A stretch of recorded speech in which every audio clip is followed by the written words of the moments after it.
halo semua, apa kabar dan selamat datang di Autonet Max. Biarpun kita biasa bahas mobil, kita boleh dong kali-kali goes ya. Ya jadi kita baru dapat sepeda dan di sini ada 2 mobil ya. Kenapa? Ada orang di belakang. Lah, Grady, sepeda baru.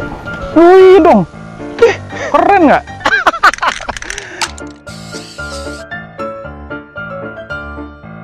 Nama sepeda praktis ya. Lu gak bisa naik sepeda, latihan segala. Lihat dulu sepeda gue keren nih, ada biru-birunya kayak hybrid. Ya sepeda lu kayak bajai 2 tak. Jangan salah, saat 2 tak kuku blayer, disitulah motor mukedar. Udah nggak boleh beredar itu. 2 tak tetap raja, jangan salah. Lagi mending sepeda gua, nama jelas Genio GDM. Yang motor apa yang mobil? Terus ini apa nih mobil berdua nih? Hah? Ini kita mau di review? Ya gitu deh, lagian kan kita tim mending-mending. Oh ya, gue pegang ini mending Wuling. Mending DFSK. Lah dari dulu ya mending Wuling, nggak ada mending DFSK. Ya, aduh emang susah sih ya kalau ada ing-ingnya ya. Nah, iya, ya udah kalau gitu sekarang kita mulai aja bahas kali ini ya. Mulai, sapa dulu. Siapa? Tuh yang dinonton. Oh iya, halo teman-teman. Jadi kali ini di episode kali ini kita mau compare si Wuling Almas sama DFSK Glory iAuto. Iya. Bukan 580 ya. iAuto. Ya jadi yang ini 7-seater, sama-sama Cenggo Turbo, CVT, dan sama-sama idaman tim mending-mending. Betul. Oke, mau tahu kayak gimana lanjutnya? Tonton terus video ini. Nggak, lu duluan, gue mau sepedaan lagi. Sepeda lu mentok lu. Gue mau jalan.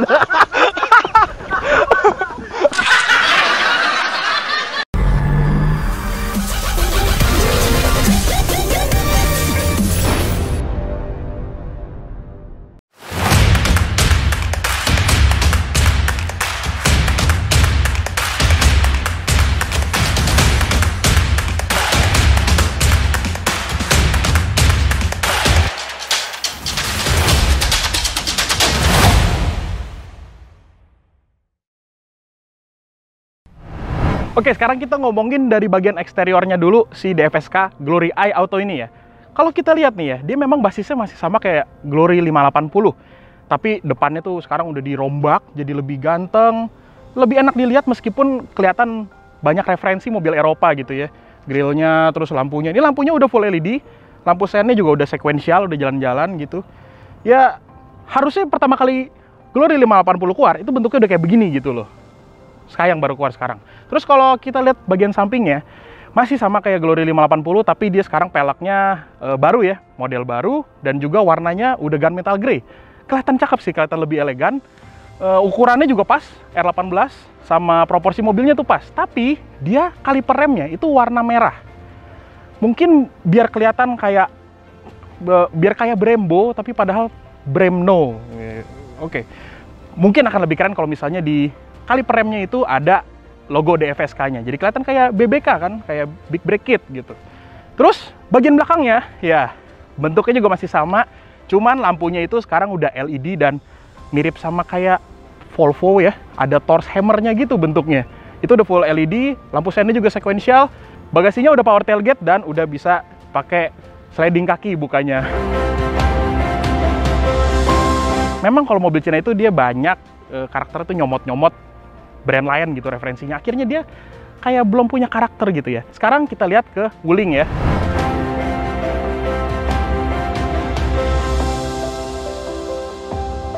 Nah, sekarang kita pindah ke Wuling Almas 7-seater ini.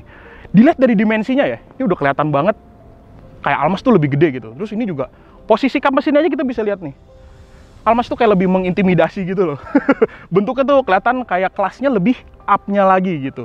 Dan dia ini kalau misalnya kita lihat dari jauh gitu ya, lebih menarik perhatian ya dibandingin sama DFSK gitu. Bentuknya tuh striking banget, tapi memang itu awal-awalnya kayak gitu. Kalau udah sering lihat di jalan, lama-lama kayak biasa aja ya gitu ya. Mungkin itu biasanya ciri khas mobil-mobil yang desainnya tuh futuristik, yang tajam-tajam, edgy itu biasanya memang kita lebih cepat bosan. Kalau kayak DFSK gini dia biasanya lebih long lasting desainnya. Nah, terus si Wuling ini kalau kita lihat ya, dia depannya sih masih sama ya kayak yang 5-seater, cuman ini lampunya di smoke ya. Jadi bukan lampunya di smoke dari bawaan, memang di smoke sama ownernya. Bagian samping kalau kita lihat peleknya itu dia ukurannya 17 dan kayak nggak proporsi sama mobilnya ya. Bannya ketebelan, peleknya kekecilan gitu, kayak kayak apa, bodybuilder udah ini lupa leg day dia, lupa latihan kakinya gitu. Terus bagian belakangnya kita lihat. Nah, karena dia yang 7 seater, dia knalpotnya nggak palsu. Jadi ada di sebelah kiri itu knalpotnya asli, bukan aksen, tapi sayangnya dia pintunya belum power tailgate gitu. Dan lampu belakangnya juga di smoke sama ownernya, itu bukan bawaannya. Oke, kira-kira kayak begitu bagian eksterior dari kedua mobil ini.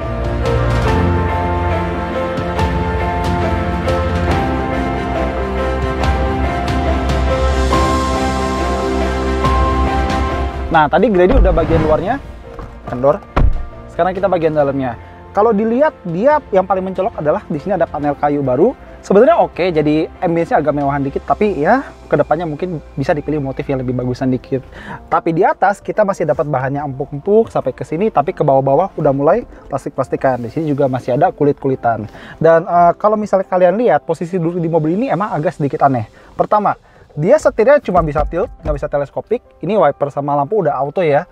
Dan joknya itu kalau misalnya tangannya kita pas, kakinya nggak pas. Kalau kakinya pas, tangannya nggak pas. Seperti itu. Cuma untungnya 2 jok depan udah elektrik dan bantalan sampingnya bagus. Supportnya pas buat di badan. Dan yang baru di sini adalah panoramic sunroof yang sangat gede. Dan hal baru lainnya adalah di sini kita dapat monitor yang lagi-lagi comot sana sini. Ini seperti merek Jerman. Ini juga dan mobil ini belum punya auto brake hold. Kalau urusan kantong-kantongnya ya, ada di sini satu, ada USB sama auxiliary, cup holder, power outlet, sama ada glove box. Cuma kayaknya nih di unit ini aja ya, ini ngeplek itu. Dan salah satu highlight atau poin penting dari mobil ini adalah iTalk-nya. Jadi kayak kecerdasan buatannya, kita bakal coba. Cara aktifasinya gampang, tinggal ngomong Hi Glory, tapi kita lagi loading dulu.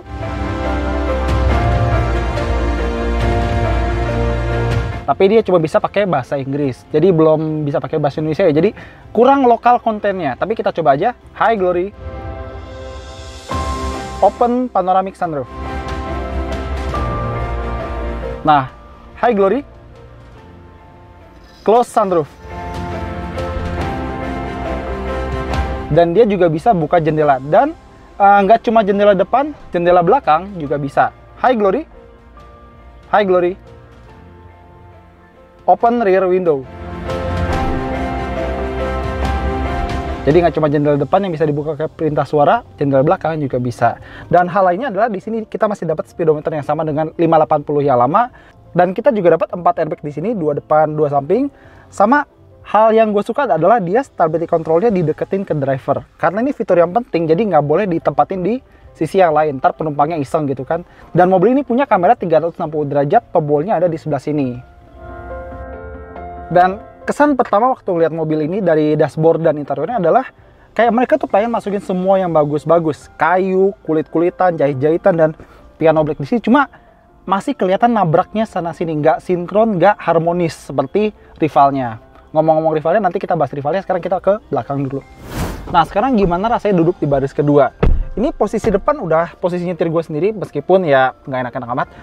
Mobil ini, ruang kepalanya bagus, biarpun ada panoramic sunroof yang biasanya bakal makan sedikit tepat, tapi ruang kepalanya bagus. Yang tidak sebagus ruang kepala adalah ruang kakinya. Ya biasa aja, nggak sempit, cuma buat sebuah mobil Tiongkok, gue berharap lebih dari ruangnya. Ada armrest, ada cup holder, ada AC, tapi nggak ada charger. Dan mobil ini, kursinya dia bisa digeser maju mundur, atau rebah tegak. Sayangnya dia support bagian bawahnya, bagian paha dia agak kerasa dingklik karena supportnya agak kurang naik dan kurang panjang. Padahal sandaran rebahnya tuh enak, headrestnya juga empuk. Tapi sedikit kekurangan adalah dia punya jendela itu agak meninggi ke belakangnya. Jadi kayak melebihi bahu kita di sebelah sini, jadi sedikit claustrophobic seperti itu. Kalau mau duduk di tengah, dia gundukannya nggak begitu gede, jadi masih lumayan proper. Sama ada kantong di sini dan di sini. Tapi kekurangan yang paling ganjel buat kita adalah dia akses bangku baris ketiganya masih standar setir kiri. Karena kita kan di Indonesia, kita setir kanan, jadi kita turunnya di sebelah kiri. Harusnya akses baris ketiganya itu di sini. Tapi entah kenapa, dia akses one touch slidingnya masih di sini. Jadi kita tuh harusnya turunnya tuh ke pinggir jalan, ini malah ke tengah jalan, disamber.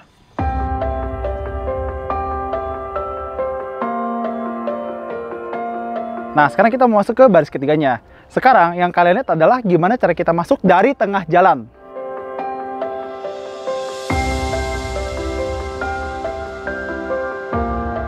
Nah, itu gampang kan?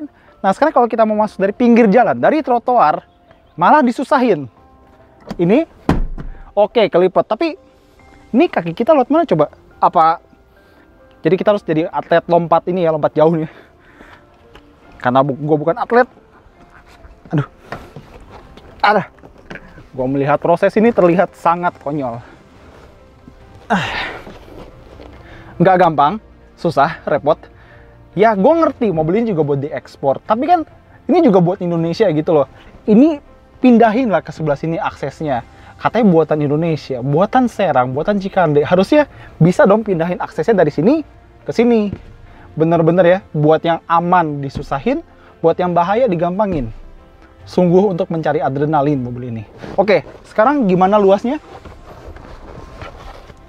Untuk ruang kepala tinggi gue 178, masih ada sisa, tapi ini udah paling belakang ya, ini mentok. Jadi mungkin harus begini dikit, kompromi aja sama orang-orang di baris kedua. Ada 2 cup holder di sini, ada 2 cup holder di sini, nggak ada charger, nggak ada AC. Udah selesai, sekarang kita keluar. Lagi-lagi.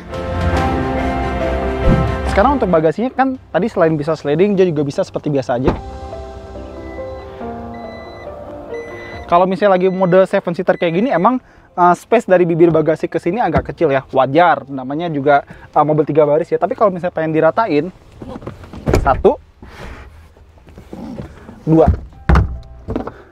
Terus kalau pengen lipat yang baris kedua, kita harus ke sampingnya. Karena tuasnya di samping. 1. Dan kita dapat bagasi yang rata lantai. Dan nggak seperti Almas yang antara baris ketiga sama kedua ada jeglokannya. Ini dia rata sampai baris kedua dan bisa buat masukin sepeda, bukan sepeda lipat, tapi sepeda yang agak gedean dikit.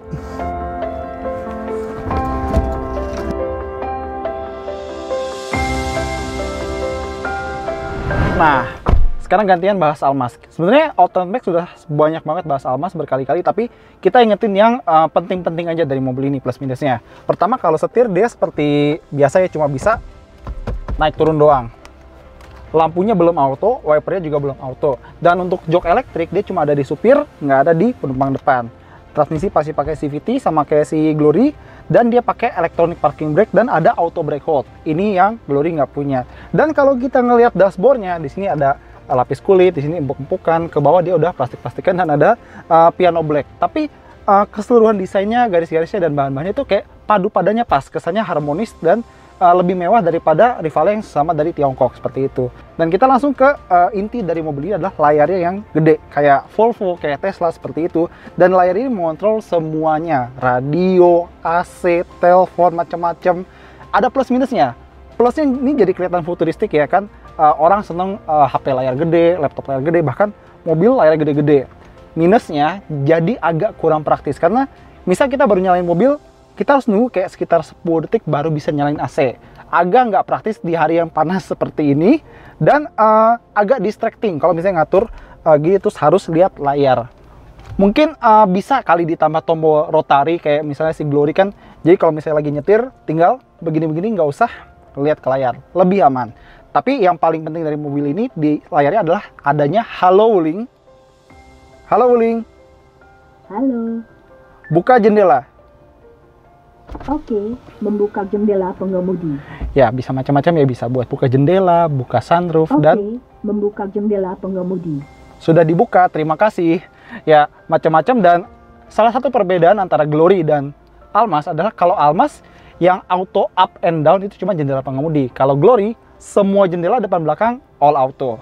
Nah, kalau laci di sini ada satu glove box, di sini ada 2 cup holder dan ada satu center console box. Cuma sama seperti Glory ini nggak bisa dimaju mundurin. Oke, karena bagian depan kayaknya udah ya. Sekarang ke belakang. Sebelum kita bahas baris ini ya, di depan ada yang kelupaan tadi. Pertama, kita nggak suka penempatan tombol ESC, stability control, yang lebih dekat ke penumpang daripada pengemudi.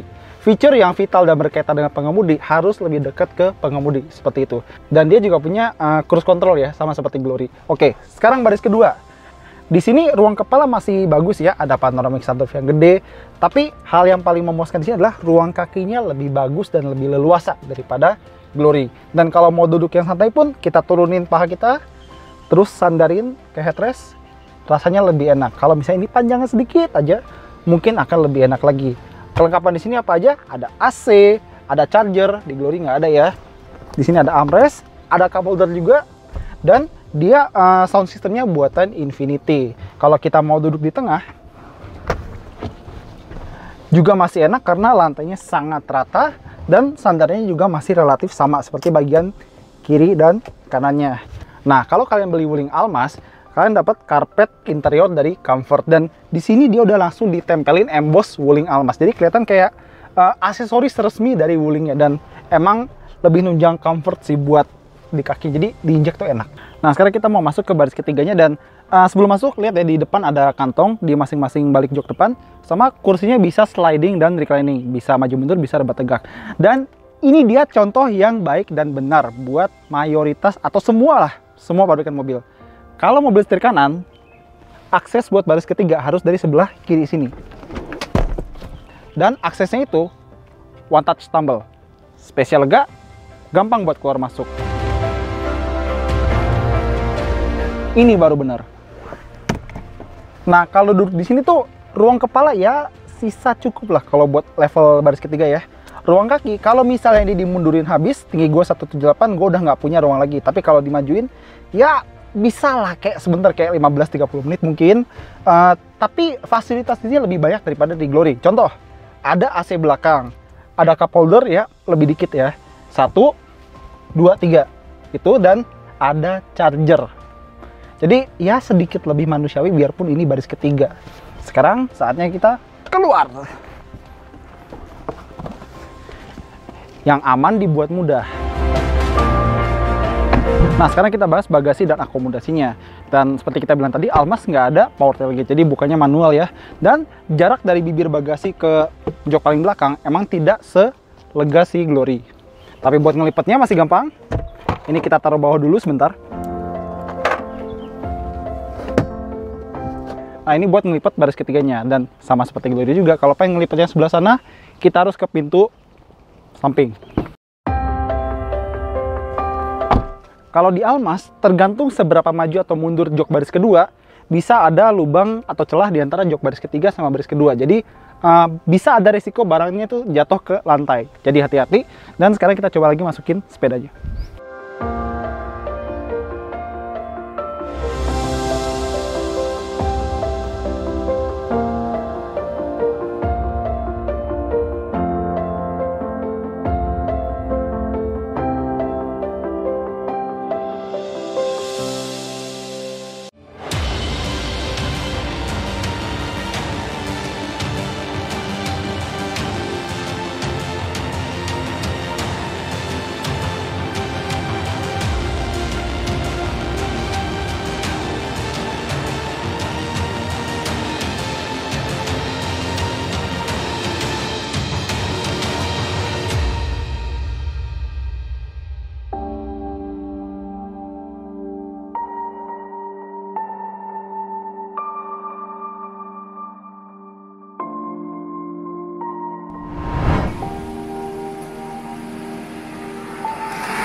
Oke, sekarang kita ngomongin rasa berkendaranya si Glory iAuto ini. Pertama kita ngomongin dari posisi duduknya dulu ya, ergonomi posisi nyetirnya. Nah, kursinya ini dia itu bisa diatur ketinggiannya ya, dan ini udah gue atur yang paling rendah, dan posisinya memang nggak tinggi-tinggi banget, jadi enak lah, kaki itu juga masih bisa ngelonjor gitu. Jadi nggak kerasa kayak nyetir mobil SUV nih, jadi lebih kerasa kayak nyetir mungkin mobil hatchback gitu ya, nggak sengelonjor sedan sih memang. Nah, terus kalau posisi tangan ke setir itu dia, ini dia nih, karena setirnya dia nggak bisa diatur teleskopik, jadi posisinya agak jauh setirnya. Kalau kayak gini kita mesti ngorbanin salah satu, kalian mau lebih enak posisi kaki atau mau lebih enak posisi tangan. Ini sekarang gue lagi setting lebih enak posisi kaki, jadi tangan gue kalau pegang gini mesti agak lebih maju lagi ya gitu. Nah, terus kalau kita ngomongin visibilitas nih, karena posisi duduknya kan dia nggak terlalu tinggi ya, tapi sebenarnya nggak mengganggu juga. Dia pilar A-nya ini agak rebah sih, jadi memang kalau misalnya kita lihat di bagian sini nih, blind spotnya itu lumayan. Kalau di perempatan harus lebih hati-hati. Terus kita ngomongin langsung ke feeling setirnya. Setirnya ini, gue bisa bilang ini dia paling enak dari semua mobil buatan Tiongkok yang pernah gue coba gitu. Jadi setirnya dia responnya oke, terus akurasinya juga bagus, feedbacknya agak kurang sedikit tapi cukup lah, dan dia bobotnya ada gitu, bobotnya pas. Soalnya biasanya mobil-mobil buatan Tiongkok itu setirnya bener-bener blend, rasanya kagak ada gitu, feelingnya kagak ada, feedbacknya kagak ada, bener-bener blend banget. Tapi yang ini enggak nih. Oke, terus kita lanjut ke suspensi. Suspensinya ini dia kaku, jadi memang kalau bisa kita pakai buat nekuk-nekuk belok-belok gitu, dia sway-nya nggak gitu banyak. Tapi kalau misalnya kita lewatin jalanan rusak, kalau di kecepatan rendah dia masih oke lah, masih forgiving, masih lumayan nyaman. Tapi kalau udah kecepatan tinggi di jalanan yang agak nggak rata, itu bagian belakangnya dia kayak berasa nggak nempel gitu, reboundnya tuh lambat ya. Dan karena memang dia suspensi bagian belakangnya masih pakai torsion beam, mungkin nggak sestabil Almas kayak gitu. Dan kalau kita ngomongin performa mesinnya, dia pakai mesin 1500 cc turbo dengan tenaga 150 horsepower dan torsinya 220 Nm gitu. Memang angkanya cukup juga ya, lumayan oke. Dan yang penting itu responnya gimana kalau kita pakai dalam kota atau harian nih. Sekarang kita coba agak injek. Lumayan instan. Meskipun di tenaga di atas kayak 2000 mau ke 3000 rpm tuh agak hilang. Dan perlu diingat juga dia pakai transmisi CVT. Dan menurut gue ini CVT-nya lumayan halus dan responnya lumayan bagus. Karena biasanya mobil yang pakai CVT itu agak lemot ya kalau ditarik. Meskipun ini dia belum sebagus CVT mobil Jepang, tapi ini udah ya udah bisa gue bilang enak lah buat dipakai harian. Nggak nyebelin gitu, nggak belet. Terus kalau kita ngomongin konsumsi bahan bakar dari si Glory iAuto ini, dia agak misterius. Kenapa kayak gitu? Karena di MID kagak ada. Jadi indikator TPMS itu ada, terus apalagi tuh driving mileage, kayak gitu-gitu ada, speedometer, tapi konsumsi bahan bakar dia nggak ada. Ada apa di situ? Perlu dicurigakan. Nah, kalau kita ngomongin kenyamanan sedikit lagi ya, soal kekedapan kabin nih. Kekedapan kabinnya sebenarnya dia oke, tapi masih kalau misalnya kita nyusul atau misalnya ada motor lewat, ada mobil lewat, itu masih kedengeran. Suara bannya juga masih kedengeran, tapi nggak gitu mengganggu sih, jadi masih oke aja. Tapi kalau misalnya dibandingin sama kayak CR-V gitu ya, jauh kedapan ini. Nah, terus ada satu nih ya, yang gue sebenarnya kurang suka nih, itu pedal remnya. Jadi feeling remnya tuh pedalnya nggak ada feel-nya.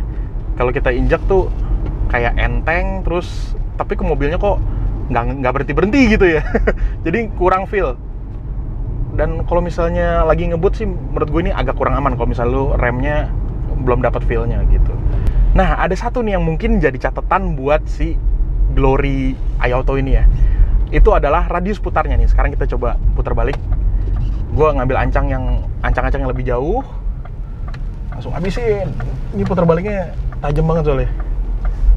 Nah, ya jadi kalau misalnya kalian nyetir Glory ini, kalau misalnya kalian mau putar balik, itu harus ngambil ancang-ancang yang lebih jauh. Karena dia radius putarnya kurang bagus ya buat sekelasnya. Tapi karena gue sehari-hari nyetir Yaris lele, jadi itu bukan masalah. Sudah terbiasa.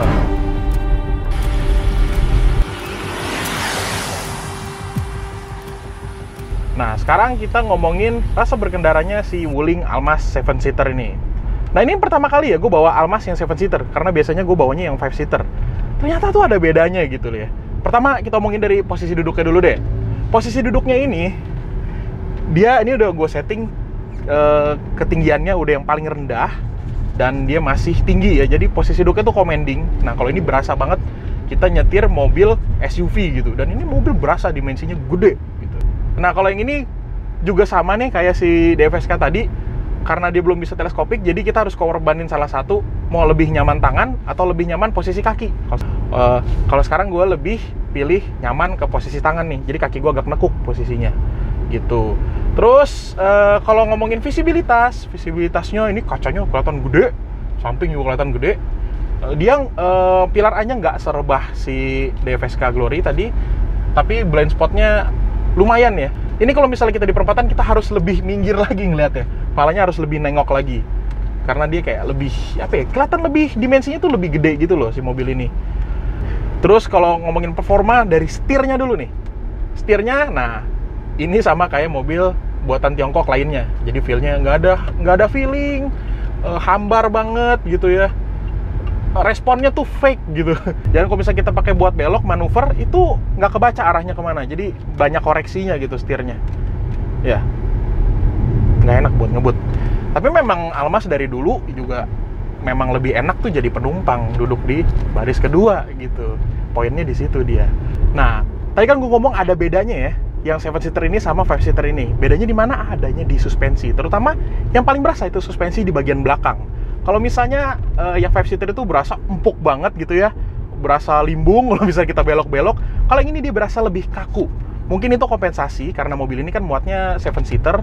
Jadi biar mobilnya nggak belakangnya lebih nggak ngebuang, dan kalau misalnya diisi penuh pun nggak ambles gitu ya. Jadi bikin dia lebih kaku. Tapi meskipun begitu, faktor kenyamanan nggak dihilangin karena memang poin utamanya Almas dari dulu tuh memang kenyamanan gitu loh.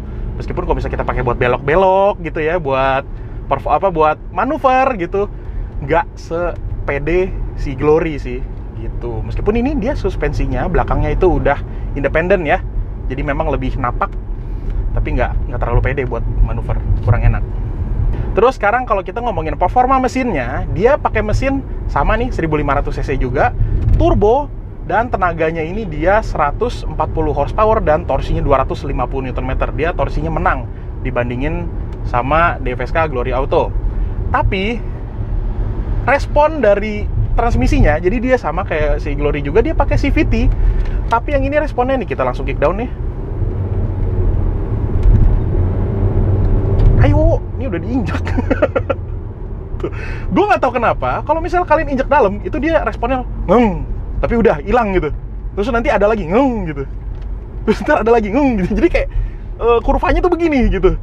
Nggak tahu kenapa tuh. Jadi mungkin kalau misalnya kalian pakai buat ini ya, buat pindah jalur cepet gitu, itu mungkin agak kasar jadinya karena dia dibawa halusnya susah. Dan responnya juga agak lama ya CVT-nya. Gue sih lebih demen drivingnya si Glory iAuto ya. Nah, kalau kita ngomongin konsumsi bahan bakarnya, ini sih di MID. Kita bisa lihat ini dia dapat 7,9 nih kilometer per liter. Kalau misal kalian ingat, kita pernah nge-review ya Almas yang 5-seater. Itu memang kita pakainya agak ngebut gitu ya. Itu 1:5. Boros banget gitu ya. Nah, tapi kalau yang ini kita dapat 7,9 karena memang kita bawanya santai. Jadi Almas ini memang dia maunya di bawah santai. Lebih enak, lebih comfort, terus BBM-nya juga lebih irit ternyata. Ya. Memang mobil ini comfort oriented sih sebenarnya. Buat cruising tuh lebih diutamakan. Memang dia lebih enak dipakai buat cruising. Nah, gitu. Sekarang kita masih ngomongin kenyamanan nih. Sekarang kita ngomongin kekedapan kabinnya. Kekedapan kabinnya ini kalau dibandingin sama si Glory iAuto tuh jauh ini lebih enak. Suara ambien luar itu nggak kedengeran. Kalau misalnya kita nyusul juga nggak kedengeran. Disusul juga nggak kedengeran suaranya. Suara bannya juga nggak ngedengung gitu ya, padahal dia pakai ban yang sama kayak si Glory iAuto, dia pakai GT Radial Savero gitu. Memang ini lebih tebel sih bannya sih. Nah, kalau misalnya tadi gue protes ya, di DFSK Glory iAuto itu remnya tuh kayak ngeglosor gitu, nggak berhenti-berhenti. Kalau si Wuling ini sebenarnya remnya sama aja sih, dia feelingnya juga nggak ada gitu. Tapi kalau misalnya kita rem, itu berasa berhentinya tuh lumayan gradual gitu, nggak ngeglosor gitu mobilnya ya. Padahal dia suspensinya kan lebih soft, tapi dia nggak diving gitu. Nah, sekarang kita coba radius putarnya si Wuling Almas. Wow, jauh nih, patah putar baliknya. Tuh satu jalur, gue nggak makan ke jalur tengah. Di kelasnya ini lumayan praktis dia putar baliknya. Radius putarnya bagus gitu. Pengguna lele nggak suka.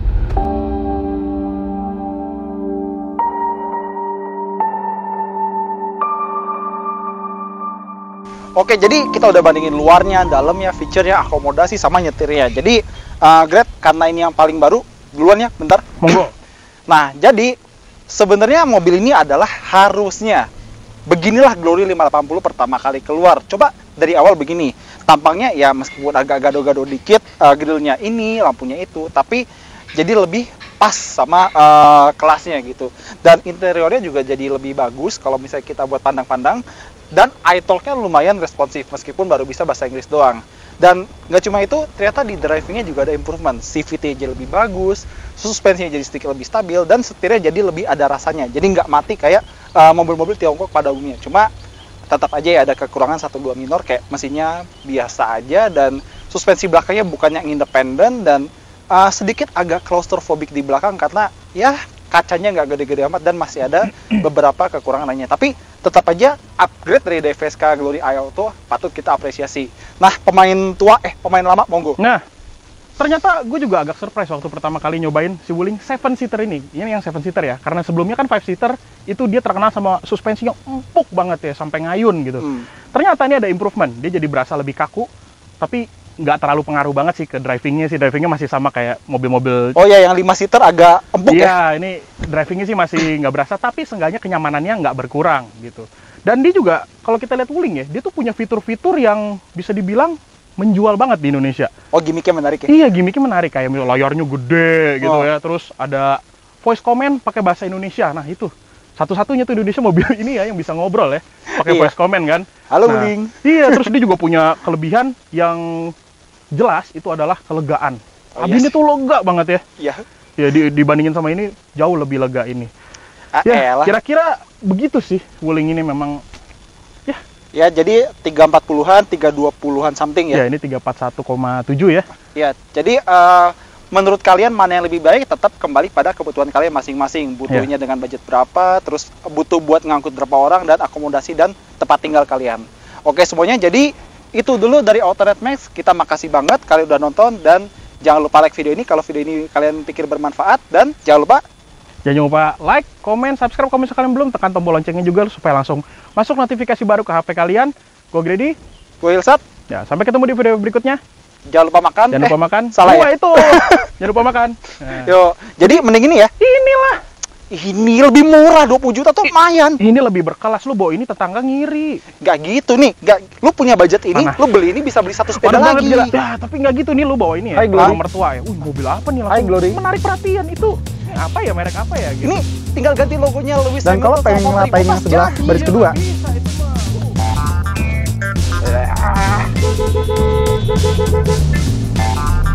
Arogan. Kan mau pakai mobil tinggi. Ada motor berisik tuh, barusan ada motor ember, tapi kita susul, suaranya terendam dengan baik. Ini ada lagi nih yang nyusul nih. Ya kalau itu sih ketiga lagi. Kalau itu sih memang knalpot mereka yang berisik. Kompak. Apa sih keren? Itu buat blooper ya. Oh gitu. Oke. Ulang lagi.